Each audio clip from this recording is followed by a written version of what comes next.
menuju suatu tempat di kota Palangkaraya, di mana terdapat makam seorang wali Allah, satu-satunya makam wali Allah yang ada di Palangkaraya. Perjalanan menuju makam memakan waktu sekitar 30 menit dari pelabuhan Bukit Pinang, kota Palangkaraya, tergantung kondisi pasang surut air Sungai Kahayan. Lokasi makam yang cukup jauh dari pusat kota tidak menutup minat para wisatawan untuk pergi berziarah ke lokasi ini.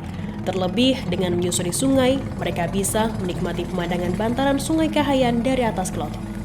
Lokasi makam ini terletak di pertigaan Sungai Kahayan dan perkampungan Tundai, tepatnya di Kelurahan Bereng, Bengkel, Kecamatan Pahandut, Kota Palangkaraya. Pemandangan rindangnya hutan Kalimantan dan aktivitas masyarakat bantaran akan menemani perjalanan menuju makam. Makam seorang wali Allah bernama Syekh Sayyid Muhammad Yasin bin M. Hussein Al-Idrus atau yang lebih dikenal dengan makam Datu Tundai. Ketika sampai di lokasi, dari gerbang kita akan melihat bangunan makam bersejarah berdiri kokoh, diselimuti nuansa hutan dan bantaran sungai.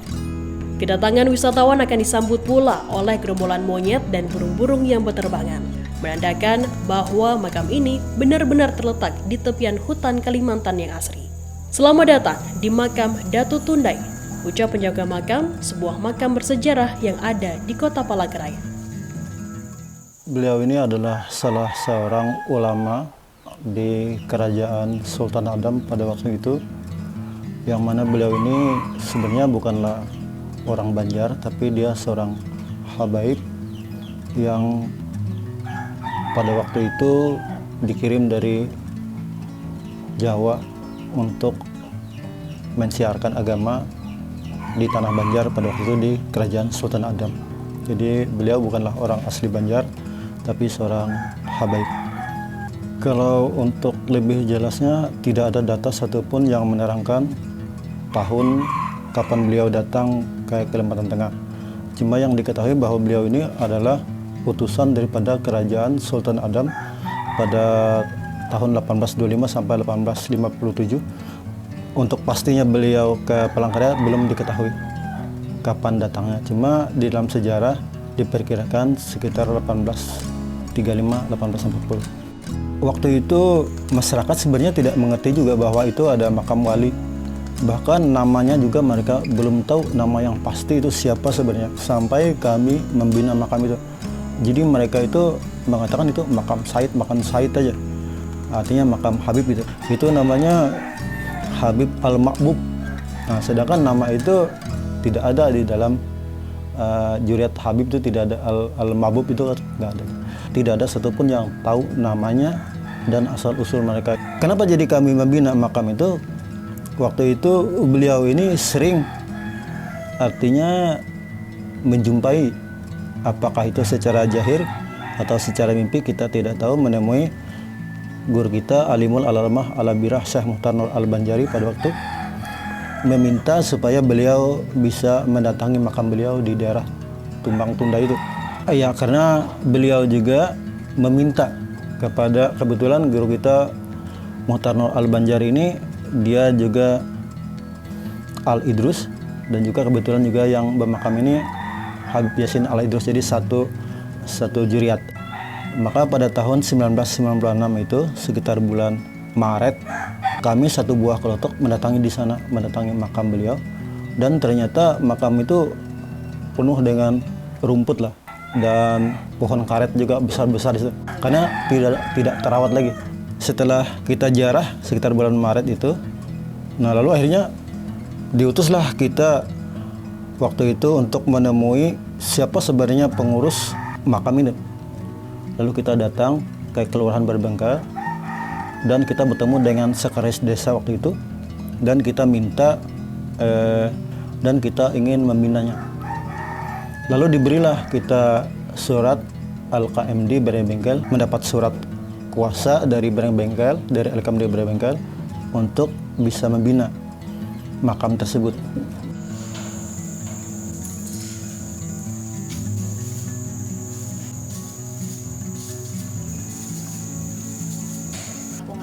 Jadi kalau ada yang mengaku, sampai saat ini kita tidak pernah didatangi oleh keluarga ataupun ahli waris kalau ada itu keluarga ataupun ahli warisnya, kenapa tidak dari dulu-dulu ada untuk mencari keluarganya. Jadi sampai saat ini tidak ada satupun keluarga yang datang ke sana. Jadi di sekitar makam itu banyak makam-makam orang kampung. Jadi kalau tidak salah mungkin ada 20-an makam yang ada di sekitar situ. Setelah air dalam, lalu akhirnya nisan-nisan yang ada di situ ikut larut dan juga banyak lumpur dan kayu, jadi akhirnya tidak diketahui. Kita bangun waktu itu, yang waktu pertama itu segi 4 aja. Nah, segi 4. Nah, setelah segi 4, kemudian kami bangun menggunakan tiang ulin.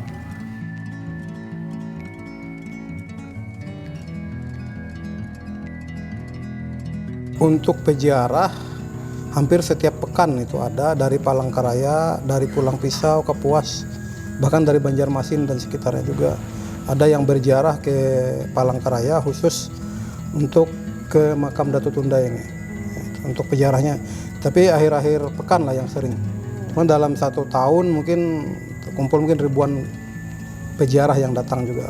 Kebanyakan peziarah biasanya salah satu memenuhi najar biasanya ya, atau hajat ya, itu aja mungkin ya. Untuk tujuan daripada berkunjung ke makam ini, sepengetahuan dan hemat kami. Ya, kemungkinan juga yang lain juga mungkin ada hal-hal dalam artian mereka berkunjung karena ini seorang Habib ya, jadi mereka merasa layak untuk diziarahi. Karena kan kita nanti akan kembali ke dalam kubur masing-masing. Terus kita juga harus beribadah, jangan lalai sama salatnya.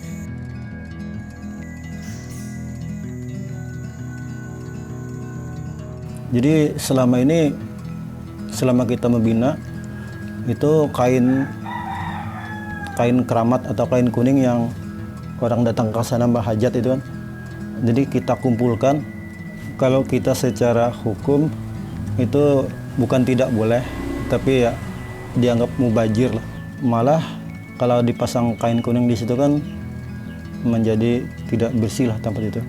Padahal itu bukanlah satu simbol suatu hajat yang dikabulkan harus dibayar dengan kain kuning. Cuma mungkin kebiasaan, dan kebiasaan itu sebenarnya bukanlah sesuatu yang benar lah. Tidak harus kita ziarah ke makam wali itu membayar sesuatu hajat atau niat dengan kain kuning.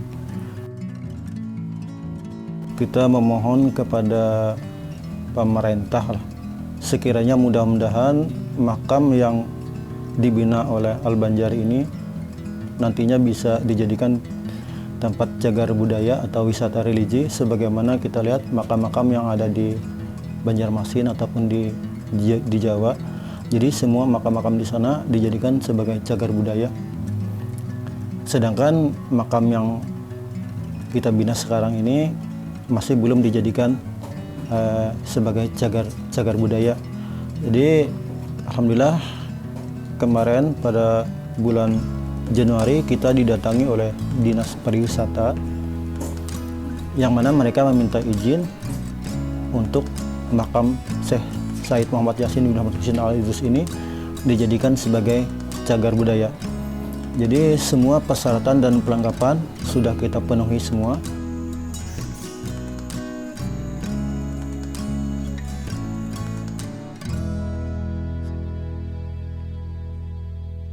Untuk mencapai area ini ya memang karena keberadaan makam ini di bantaran Sungai Kahayan, ya tentunya warga atau masyarakat dari manapun yang ingin berkunjung ke tempat ini, satu-satunya akses yang bisa digunakan yaitu dengan perahu atau kelotok atau dengan speedboat. Untuk tarif ya bervariasi ya, tidak ada tarif yang khusus dari Dinas Perhubungan atau dari ini untuk sepengetahuan kami sementara ini ya. Tetapi mungkin masing-masing armada yang mengangkut sesuai dengan jumlah yang peziarah yang mau ke sini. Dari Pelabuhan Rambang mungkin beda tersendiri, dari Tanjung Pinang juga beda lagi.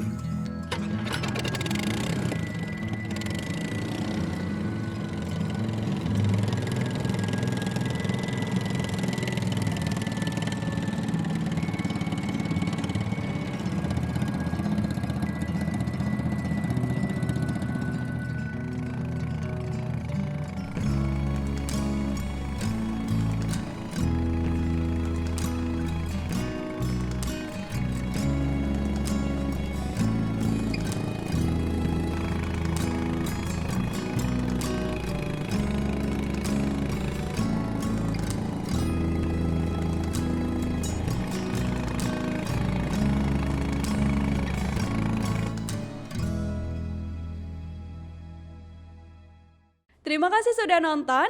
Jangan lupa like, subscribe, dan share ya.